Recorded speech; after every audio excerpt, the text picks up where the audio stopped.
মুসলমান, তোমাদেরকে জানান দিলেন আল্লাহ তাআলা, এ মুসলমানেরা, তোরা যেমন মক্কার হেফাজত আর পাহারাদারির জিম্মাদার, তোরা তেমন আকসার হেফাজত ও পাহারাদারির জিম্মাদার।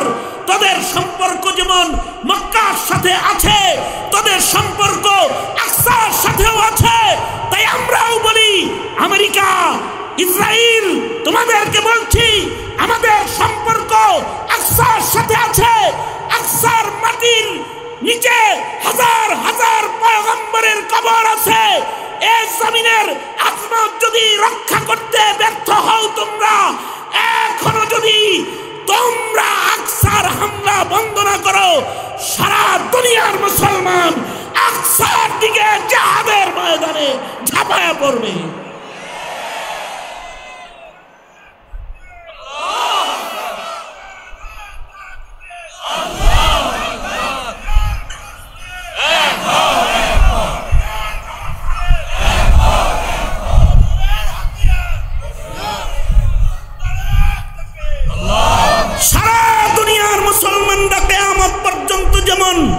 মসজিদুল হারামের পাহারা দিবে, তেমন মসজিদুল নবীর পাহারা দিবে, তেমন মসজিদুল আকসারও পাহারা দিবে। ঠিক কিনা? যারা আওয়াজ করে বলেন। সুতরাং সুযোগ ও তৈয়ারি প্রস্তুতি রাখতে হবে। আকসায় যাব, কাবা রক্ষা করব, ফিলিস্তিনকে আজাদ করব, আর ইসরায়েলকে নমরুদের কবরস্থান বানাবো। ঠিক কিনা? যারা আওয়াজ দিয়ে বলেন। রাজি আছি তো ইনশাআল্লাহ। কারণ মসজিদুল হারামও আমার, মসজিদুল আকসাও আমার। মসজিদুল হারামের নির্মাতাও আমার বাবা খলিল, মসজিদুল আকসার নির্মাতাও আমার বাবা ইব্রাহিম খলিল। ফিলিস্তিনে সারার হৃদয়ে বিরহের আগুন জ্বলছে। একদিন খলিলের হাত ধরে বলে, খলিল, হাজেরারে মক্কায় দিয়ে আসলেন। হাজেরার সন্তানের জন্য সেথায় কাবা নির্মিত হলো। হাজেরা কাবার ইমামের মা হলো। আমি কি কোনো ইমামের মা হওয়ার যোগ্য না?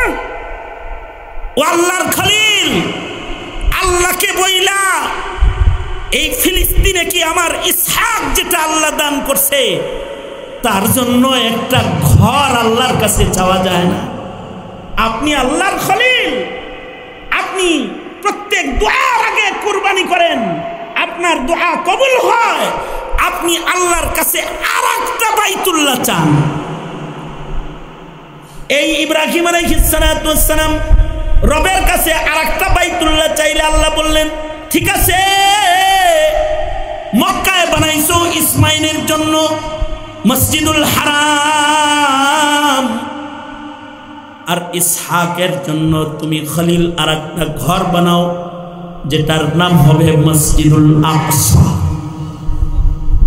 আল্লাহ তাআলা ইব্রাহিমকে দিয়া নতুন আর একটা কাবা বানাইলেন, যেই কাবার নাম মসজিদুল আকসা। সাহাবীরা জিজ্ঞাসা করে, ও আল্লাহর নবী, মসজিদুল হারাম আর মসজিদুল আকসার মাঝখানে কত বছরের ব্যবধান? আল্লাহর রাসূল বলে, কাবা ঘর নির্মাণের 40 বছর পরে মসজিদুল আকসা ইব্রাহিম বাবাই বানাইছে। মসজিদুল হারামে ইসমাইল আর মসজিদুল আকসায় হলো ইসহাক। ইসহাক আলাইহিস সালাম মসজিদুল আকসার ইমাম। ওই দিক দিয়ে নবী পাঠানো বন্ধ করে ইসহাকের খানদানে নবী পাঠানো আল্লাহ তাআলা শুরু করেছে। ইসহাক নবীর পরে হাজার হাজার পয়গম্বর এই জমিনে আগমন করেছে। 10,000 পয়গম্বর আকসাকে কাবা বানায় নামাজ পড়েছে। আল্লাহ তাআলা আকসার জমিনকে বরকতপূর্ণ বানাইছে। আকসার আশপাশে মিশর কারিয়াতুল খলিল সহকারে কত নবীর কবর আল্লাহ তাআলা রেখেছে। কালিমুল্লাহ খলিলুল্লাহ সহকারে হাজারো হাজারো পয়গম্বরের কবর আল্লাহ তাআলা মসজিদুল আকসার পাশে রেখেছে। ঈসা আলাইহিস সালাম পর্যন্ত মসজিদুল আকসার পেটে জন্মগ্রহণ করেছে। ঈসা আলাইহিস সালাতু ওয়াস সালামের পরে মসজিদুল হারামের খানদানে, ঈসা আলাইহিস সালাতু ওয়াস সালামের পরে মসজিদুল হারামের পাশে কুরাইশি খানদানে, ইসমাইলের খানদানে আল্লাহ তাআলা শেষ নবী পাঠাইছেন। এর আগে হাজার হাজার পয়গম্বর ফিলিস্তিনে পাঠাইছেন। ওইখানেও ইব্রাহিম নবীর ঘর কাবা একটা আছে, নাম মসজিদুল আকসা। কাবায় মসজিদুল হারামে ইসমাইলি ফয়েজ বরকত, আর ওখানে আছে ইসহাকি ফয়েজ বরকত।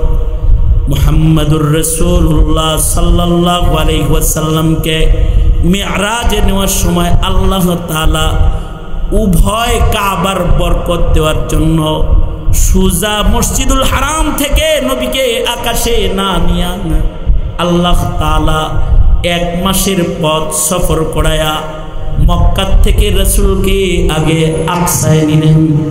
আকসার আশপাশে সকল পয়গম্বরদের কবর আছে।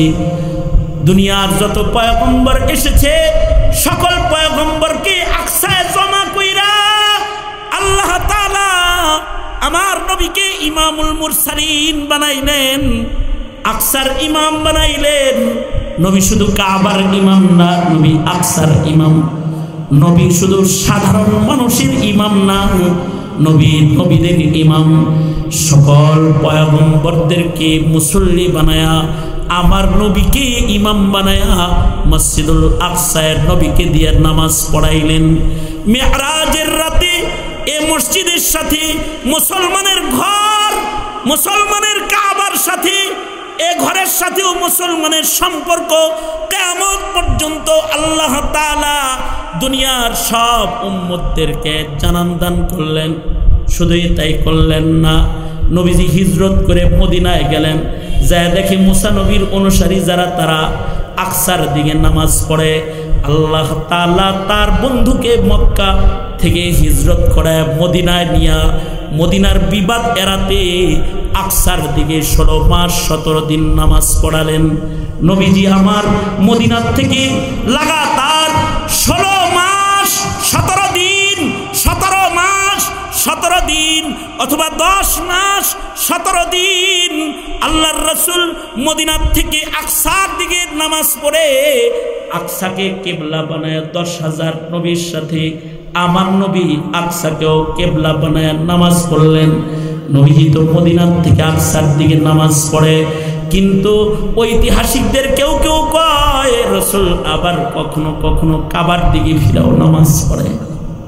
একদিকে রাসূল নামাজ পড়ে আকসার দিকে, কিন্তু ঘরের ভেতরে নফল নামাজ দিলের শান্তির জন্য কখনো কখনো নবীজি হারামের দিকে পড়ে।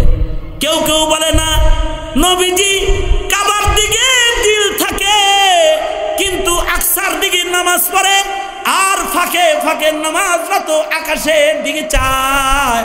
قد نرى تقلب وجهك في السماء আল্লাহ বলে, বন্ধুরে আপনি যে নামাজের ভিতরেই আকাশের দিকে ফিরা ফিরা চান, বারে হ্যাঁ আমি কিন্তু দেখতেছি, অর্থাৎ আপনি চান কাবা আকসা না হয়ে যেন মসজিদুল হারাম কাবা হয়।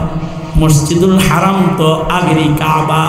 বন্ধুগো, এরপরও আপনি যেহেতু চাইতেছেন ফওয়াল্লি ওয়াজহাকা শাতরাল মসজিদিল হারাম, 2 রাকাত পড়েছেন আকসার দিকে।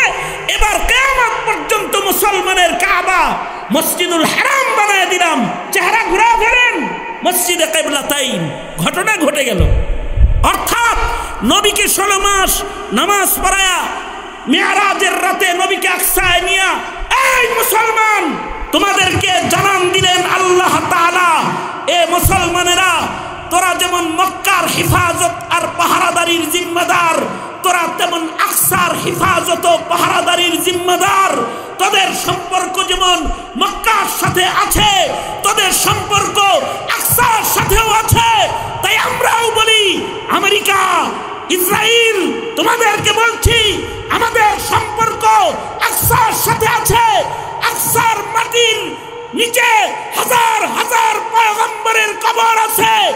এই জমিনের আজমত যদি রক্ষা করতে ব্যর্থ হও তোমরা, এখনো যদি তোমরা আকসার হামলা বন্ধ না করো, সারা দুনিয়ার মুসলমান আকসার দিকে জিহাদের ময়দানে ঝাঁপায়া পড়বে।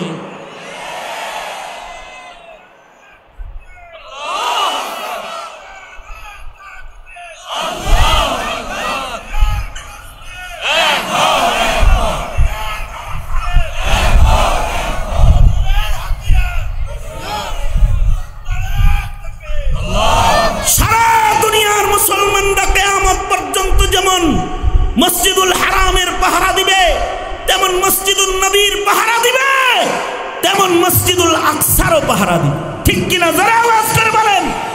সুতরাং সুযোগ ও তৈয়ারি প্রস্তুতি রাখতে হবে।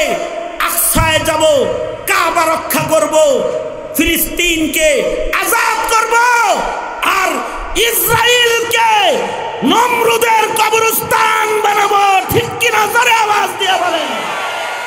রাজি আছি তো ইনশাআল্লাহ। কারণ মসজিদুল হারামও আমার, মসজিদুল আকসাও আমার। মসজিদুল হারামের নির্মাতাও আমার বাবা খলিল, মসজিদুল আকসার নির্মাতাও আমার বাবা ইব্রাহিম খলিল। এই মুহাব্বত, এটা ঈমান। আর কাফিরের সাথে নফরত, এটাও ঈমান। মান আহাব্বা লিল্লাহ ওয়া আবগাযা লিল্লাহ ফাকাদ ইসতাকমালাল ঈমান। আকসার সাথে আমাদের মোহাব্বত আল্লাহর জন্য, কাবার সাথেও আমাদের মোহাব্বত আল্লাহর জন্য।